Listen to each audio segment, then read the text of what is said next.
Hello students, आज हम लोग पढ़ेंगे 2.4।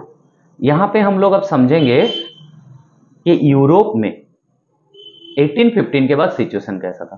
तो पहले अगर हम लोग पॉइंट्स करें 1815 के बाद जो पहला सिचुएशन था, यूरोप में मैक्सिमम बड़े बड़े जो कंट्रीज थे, किंगडम्स थे, जो लोग मोनार्की के अगेंस्ट में थे, सब जगह में मोनार्कियल सिस्टम चल रहा था।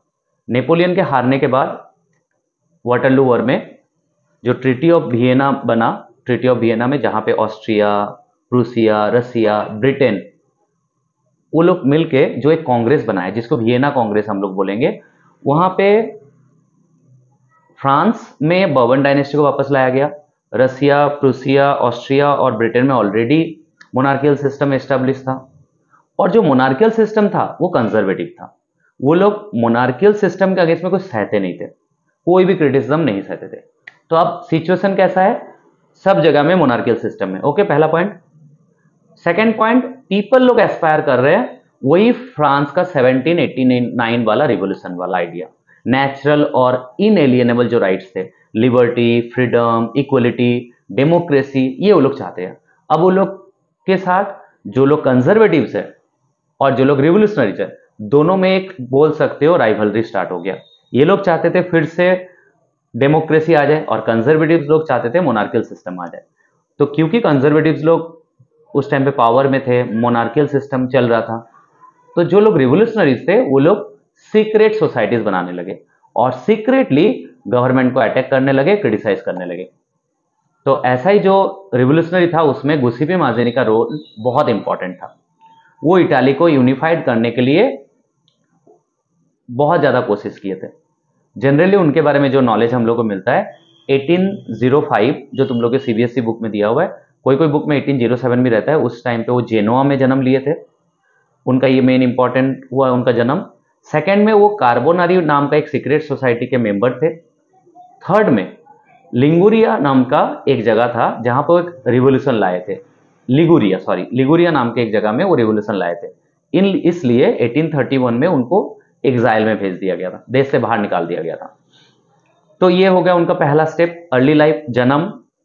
वो कार्बोनरी का मेंबर थे, 1831 में एक रिवोल्यूशन किया लिगुरिया में।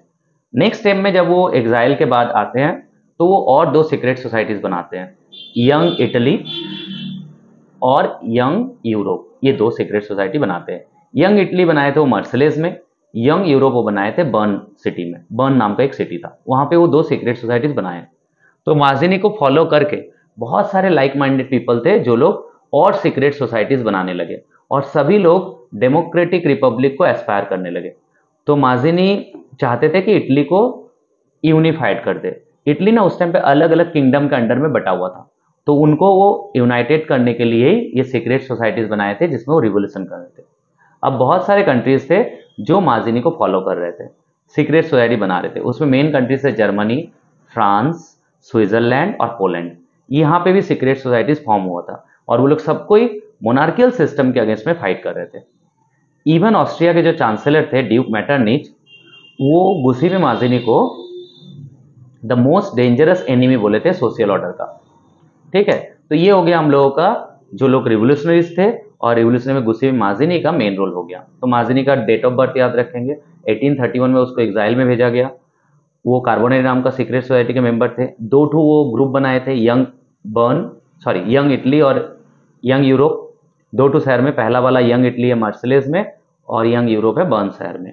ठीक है, और उनको देख देख के बहुत सारे कंट्रीज में भी सीक्रेट सोसाइटीज बना था, जर्मनी, फ्रांस, स्विट्जरलैंड, पोलैंड, ये चार कंट्री में मेनली सीक्रेट सोसाइटीज फॉर्म हुआ था।